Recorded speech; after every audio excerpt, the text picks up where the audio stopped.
Tere! Nii oleme Sandra ja Martin. Väga meeldiv ja armas, et te mulle helistasite. Ma olen tõesti juba palju kuulnud. Tulge aga edasi. Väga tore. Meie hakkasime arutama, et kas söögi tegemine võib kellelegi eraldi unistuseks olla ja proovisime ise ka natuke. Ja me oleme küll praegu alles purgisupi tasemel, aga küll jõuab. Pole hullu midagi. Tegelikult on toidu tegemine väga lihtne. Ja mina võin teiega näiteks oma teadmisi natukene jagada, et me võime näiteks teha õunakooki. On teil kõhud tühjad? Jaa, õunakooki tahaks. Aga väga tore. Hakkame siis tegema ja samal ajal saame rääkida unistustest ka natukene. Jah, super! Käed võite siin ära võtta. See kook on hästi lihtne, mis me teeme. Põhimõtteliselt seda te saate teha ise kodus, kui te koolist tulete. Ja ma tegin taina küll ise valmis, aga taina tegemine on natuke suurem mässamine, võib-olla laste jaoks natuke keeruline. Aga näiteks võite osta valmis tainapoest ka. Ja kasutame sellist hästi ilusaid martsipanjoonu. Ma näitan sulle, mis sa sellega teeksid.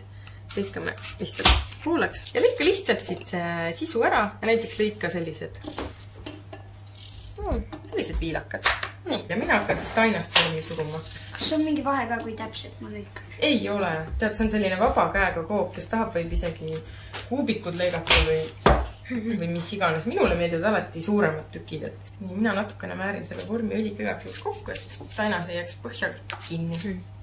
Millal oli sinu esimene kord, kui sa üldse noa kätte võtsid või tegid näiteks esimest kooki või? Ega ma seda nii täpselt ei mäletagi, et need esimesed koogi tegemised olid mul ka pigem assistendi rollis. Kas siis ema tegi või meil oli hästi tore lapsehoidja Helga, siis tema tegi imehäid moonirulle ja õunakooke ja siis mina alati aitsin teda. Ja ma kipun arvamagi, et sealt ma selle kokkamist pisiku külge saingi. Ikka juhtub, et vanemaid ei ole alati kodus ja ei ole nad jõudnud süüa teha. Ja siis mina alati hakkasin ise valmistama. Kõik see algus muidugi võileibade tegemisest ja siis edasi läks makaronide praadimiseni. Siis muutusid makaronid igavaks, ma mõtlesin, kuidas neid makaronid ka paremaks teha. Ja nii sündisidki erinevad makaroniretseptid. Muidugi kõige lemmikam oli mul muna ja juustuga praetud makaronid. Seda ma sõin peaaegu iga päev. Et sellistest lihtsatest asjadest saavad need unistused alguse. Makaronid muna ja juustuga küll üldse lihtne pole. Ei ole või? Keedad makaronid ära. Praed õlispannil ära, paned juustu ja muna hulka ja ongi valmis. Praed nii krõbedaks, kui tahad. Tegelikult, kui ma hakkan mõtlema, siis ma olen ise endale kakao ja selle hapukoorega teinud endale magustoite. Ma küll mäletan. Aga see on juba väga tubli asi ju. Tead, ma ütlen teile, et kui te kunagi olete suuremad, siis see vanasõna, et armastus käib kõhu kaudu, on täitsa õige ütlus. Et kunagi te suudate veel inimese panna endasse armuma sellega, et te teete talle kas siis selle sama kakao hapukoore kreemi või ühete makaronid juustu ja munaga. Et nii lihtne see ongi, ütleme nii. Vaata, ma panen sellele koogile õbepaberit servadest, siis ma küpsetan selle põhja enne ahjus ära. Muidu teeb liiga vedel. Ja need servad ma panen sellepärast, et siis nad ei kuku kuumusega alla. Kui ma tahan nüüd poest ainult osta, millise taimi ma siis valima peaksin? Muretaigen on kõige mõnusam. Tuleb kindlasti vaadata, et see oleks magus muretaigen. Mina vahepeal panin 2 muna ja 2 muna kollast veel eraldi. Et siis tuleb selline kollasem segu. Ja mis sa nendega teed? Ma vispeldan nad kokku. Minul on veel selline trikk, et ma panen siia suhkrut, mille ma olen ise maitsestanud vanilje kaunaga. Et mul on siin sees üks kasutatud vaniljekaun, kust ma olen seemned välja võtnud, aga see kaun ise annab veel maitset, et siis tunnete nagu vaniljajäätis.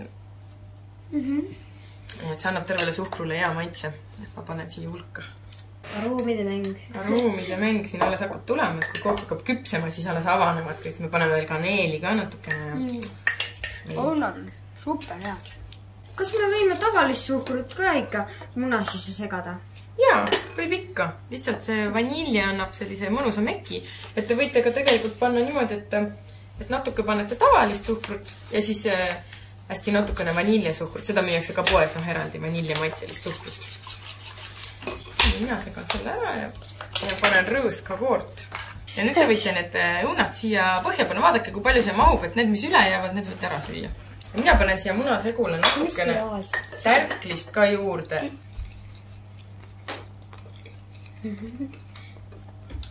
Ääreni täis või? Pange jah ikka niimoodi korralikult. See tuleb nagu õuna nagu siia maani umbes. Pool natuke ikkagi tervedest. Nii on kõige parem. Tundub ju lihtne, on ju? Ei ole ju midagi rasket. Ma arvan, et kui sina teed, siis on jah, see tundub niisugune fa-fa lihtne, aga kui mina hakkan seda tegema, siis on ikka raskem. Ma ei tea, võtad Sandra appi, et äkki. Sandra aitab. Jaa, aga taigel tegemisel läheb ikka vanamaid ka tarvis. Ja ahju panemisel. Kuule, meie kahekis on üks Mikk hakkama kodus. Kuidas meie hakkama ei saaks? Kas õuna paneme veel? No, minge natuke veel siia, jah. Õunasid jääb mõnusalt ikka üle. Need on nagu eelroaks meile, et paneb seedimise tööle ilusti. Et siuke ütlus on ju olemas, et üks õun päevas hoiab arsti eemale. See on inglise keelest võetud, et see ei riimu eesti keelest. Kuidas see inglise keeles on siis? An apple a day keeps the doctor away. Nii, pange nüüd martsipani ka siia peale, et siin on martsipan. Ja lihtsalt rebige siit selliseid tükke. Ja pange need siia. Kas seda võib süüa ka? Jah, või. Magus. Kokad peavad ikka alati maitsma toorainet enne, kui nad tegema hakkavad. No nüüd vist piisab küll. Kas sa nüüd kallad selle siia? Jah. Terve. Panen natukene igaks juhuks, et neid õun on päris palju, et ta liiga vedelaks ei läheks. Kas see, mida sa siia nüüd panid, kas see on siis tärklis? Jah, see on tärklis. Kartulitärklis. Ja see siis takistab seda, et see kook ei tuleks liiga vedel. Et juhul, kui need õunad on nüüd nii mahlased, siis nad hakkavad küpsedes ju vedelikku välja ajama. Et siis see võtab selle kinni. Siis ei tule selline pudrulaadne kook, vaid ikkagist tahke kook. Kas ta ei tasu liiga palju panna? Niimoodi. Ja siis kallan selle segu siia.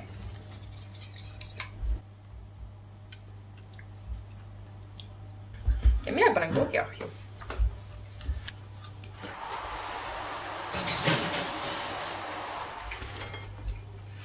Kuidas aru saada, et kook on valmis? Mina kõigepealt vaatan välimust, et kui ta hakkab juba ilusaks pruuniks ja apetiitseks minema, siis juba hakkab nagu sinna poole minema, et on valmis kook. Siis ma vaatan, natukene raputan, et ta enam ei võdise niimoodi nagu vedelkook.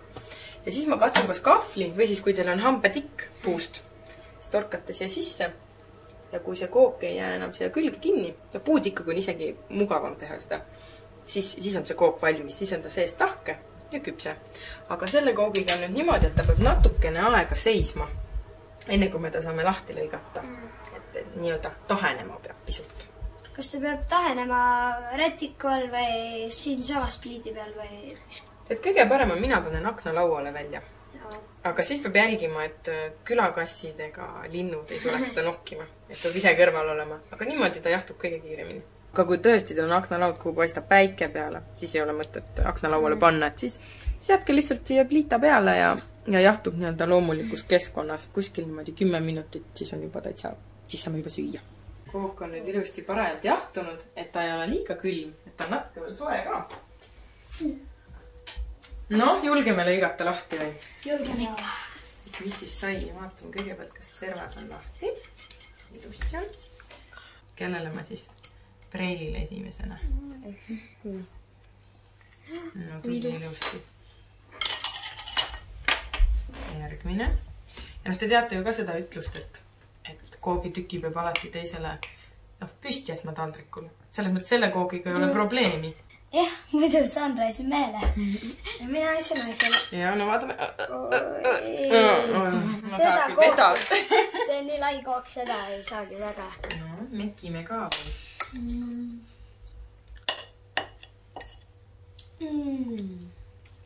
Või hea. No. Väga maitsev. Nii hea koogi tegid. Ülimõina. Koos tegime. Jah. No. Teie tegite ka. Kui sind poleks olnud, siis me küll seda ei oleks söönud praegu. Aga nüüd oskate kodus teha? Jaa. Mis nii meil teete? Kui nüüd mõni laps vaatab seda saadet ja avastab, et talle ka meeldib kokandus, siis mida ta tegema peaks, et saada ka suures kokaks? kui sa oled alles laps, et siis tasuks kindlasti oma unistusi esiteks järgida. Võib-olla paluda, et vanemad ostaks kokaraamatuid, mis on väga põnevad lugemised. Et tänapäeval kokaraamatud ei olegi enam lihtsalt retseptikogud, vaid seal on väga palju ka toredaid jutte ja lugusid. Ja kindlasti, kui siis kool on lõpetatud, saab ka ülikooli minna seda õppima. Ja mina ise käisin Itaalias õppimas, et soovitan kõigil soojalt minna ka korraks välismaale vaatama, et kuidas seal süüa tehakse. Ja kõige tähtsam on see, et sa oled ise asjast huvitatud ja uurid kogu aeg, mis variante on, mis toorainet on uut saada. Ja austad seda Eesti toorainet, mis meil saadaval on. See on väga tähtis. Meil on siin ju unomahlak ka ise tehtud, nii et... Selline unopäev. Unopäev, jah. Terviseks. Koogi terviseks. See kook on tõesti nii hea, lihtsalt pole sõnu. Ja nii lihtne ka. Ja te võite seda peate seda kodus järgi kindlasti proovima. Ja retsepti leiate meie koduleheküljelt. See on juba seal üleval.